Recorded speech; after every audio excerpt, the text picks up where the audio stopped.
Yo yo yo yo, what's up mate? Ketemu lagi dengan gue Arnold di Your Everyday Mate Channel. Hari ini teman-teman, gue pengen cerita sesuatu hal yang sangat penting teman-teman ya. Terkait lagi dengan teman-teman yang mau kuliah ke luar negeri atau sekolah ke luar negeri.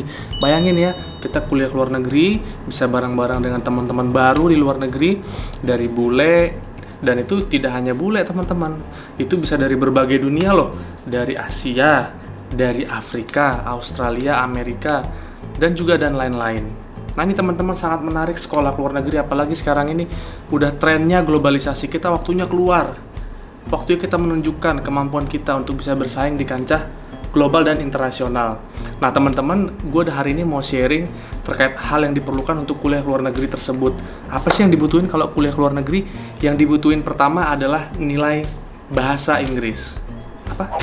Iya, nilai bahasa Inggris. Nah, teman-teman, nilai bahasa Inggris ini diukur dengan tes yang sudah standar. Kalau kita mau kuliah ke Amerika atau ke Eropa misalnya teman-temannya, kita mungkin pernah mendengar istilah tesnya adalah IELTS, International English Language Testing System, atau yang berikutnya adalah TOEFL PBT, Test of English as Foreign Language Internet Based Test. Jadi ada IELTS dan juga ada TOEFL IBT. Nah, kita sekarang ingin tahu apa sih bedanya dari berbagai macam tes tersebut, karena gue sendiri udah pernah ngalamin dua tes tersebut dan gue ada preferensi sendiri ya. Gue lebih memilih tes ini dibanding tes yang lain karena itu cocok aja dengan gue. Tapi di video ini bukan berarti gue menganjurkan teman-teman untuk tes yang itu. Teman-teman silakan pilih mana yang paling memudahkan teman-teman dan yang paling enjoy, yang paling bisa mengeluarkan kemampuan terbaik teman-teman. So, let's check it out.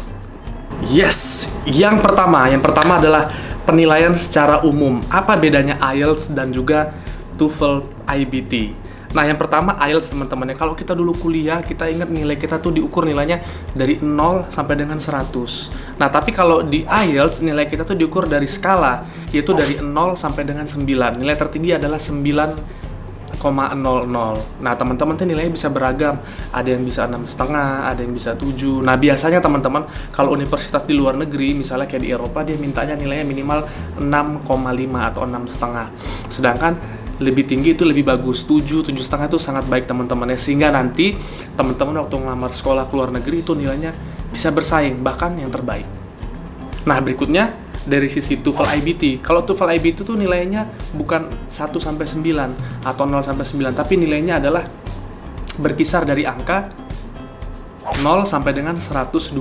Nilai terbesarnya adalah 120. Beda ya teman-teman ya, sekali lagi kalau IELTS 0 sampai 9, kalau IBT, TOEFL IBT 0 sampai 120. Itu yang pertama. Dan yang berikutnya adalah bagian-bagian sectionnya. Nah, sectionnya ini kurang lebih semuanya sama, terbagi menjadi 4 section. Yang pertama adalah listening, kita mendengarkan dulu. Kemudian nanti ada tes reading. Kemudian kita nanti akan ada tes menulis, writing. Yang terakhir adalah speaking, bagaimana kita menunjukkan kemampuan kita dalam pronunciation, communication in English. Yang kedua teman-teman ya, yang pertama yang kita bahas adalah seksi listening. Kalau di IELTS kita menggunakan paper base, jadi kita bisa coret-coret semuanya di kertas teman-teman. Itu menurut gue sangat memudahkan ya teman-teman ya, terlebih karena gue ini orangnya manual. Nah, yang kedua, kalau kita pakai TOEFL IBT, itu semuanya berbasiskan komputer teman-teman. Jadi kita nanti akan baca teksnya, readingnya, menandai semua soal-soalnya itu melalui komputer. Nah, silakan teman-teman lebih suka yang mana? Lebih suka yang paper base untuk listening atau yang computer base? Nah, yang ketiga teman-teman, yang ketiga adalah seksi reading. Nah, sekali lagi, kalau kita mengambil tes IELTS, itu semua masih paper base. Artinya even reading pun nanti kita akan mendapatkan soal dalam bentuk paper atau kertas. Nah, kita bisa coret-coret di situ, kita bisa tandain semua huruf-hurufnya dengan lebih leluasa dengan pulpen, bisa ditandai teman-teman yang nanti dicoret-coret. Nah, itu yang di IELTS. Kalau untuk yang di TOEFL IBT, sekali lagi kita menggunakan komputer. Itu agak susah kalau menurut gue ya, tapi silakan teman-teman, karena gue ini agak gaptek. Kalau teman-teman yang lebih jago komputer, silakan, monggo teman-teman ya. Kalau pakai komputer, kita bisa menandainya nanti dengan di highlight, ataupun kita nanti bisa men-scrollnya atas bawah, dan itu lebih nyaman untuk sebagian orang teman-teman. Silakan teman-teman lebih nyamanin computer base atau paper base sekali lagi untuk reading. Nah, kemudian teman-teman yang keempat adalah writing. Karena IELTS ini masih paper based, jadi writingnya adalah nanti kita akan menulis menggunakan pulpen. Nanti menggunakannya di kertas juga teman-teman. Jadi kalau kayak gue nih yang tulisannya kayak ceker ayam mungkin agak sulit ya kalau misalnya nulis di kertas. Tapi beda halnya dengan TOEFL IBT. TOEFL IBT sekali lagi berbasiskan komputer, sehingga nanti kita ketika writing kita mengetik di keyboard di dalam komputer, sehingga nanti tulisannya lebih standar dan tulisannya tidak terpengaruh oleh mungkin ada yang tulisannya bagus banget atau ada yang tulisannya ceker ayam kayak gue tadi ya. Nah, ini semuanya akan dinetralisir dengan tulisan-tulisan font berbasis font komputer, sehingga nanti lebih mudah. Terus terang aja kalau tulisan gue itu kalau cepet dia agak sulit dibaca, jadi mungkin nanti akan tidak menguntungkan kalau gue menggunakan paper base. Itu yang keempat. Nah, berikutnya teman-teman yang terakhir adalah speaking. Nah, berbicara speaking teman-teman ya, kalau untuk speaking di IELTS kita akan bertemu dengan bule langsung, native speaker. Bisa jadi itu orang British ya teman-teman ya, dari UK sana, United Kingdom.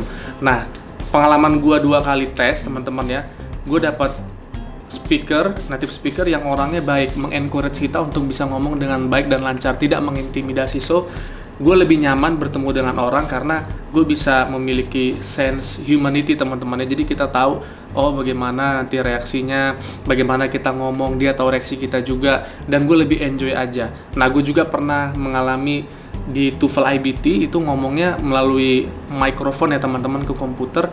Waktu itu memang agak sulit bagi gue karena itu rame-rame dan barengan, jadi suaranya agak sedikit bentrok teman-teman. Nah, silahkan teman-teman, sekali lagi kalau untuk di speaking teman-teman nanti bisa ngomongnya ke bule langsung kalau di IELTS, tapi kalau di TOEFL IBT teman-teman lagi-lagi berbasiskan komputer. Oke guys, itu aja sekian dari gue. Gue doain buat lu semua yang mau kuliah ke luar negeri, semoga lancar. Kalau lu teman-teman semua ada pertanyaan terkait dengan IBT ataupun IELTS, please leave comment below. Nanti akan kita bahas bagaimana tips and triknya. Gue akan dengan senang hati membahas ini bersama dengan teman-teman semua. Oke guys, sekian dulu dari gue. Please subscribe and like if you want this channel to be continuously produced. And we'll see you again in the next video. Peace!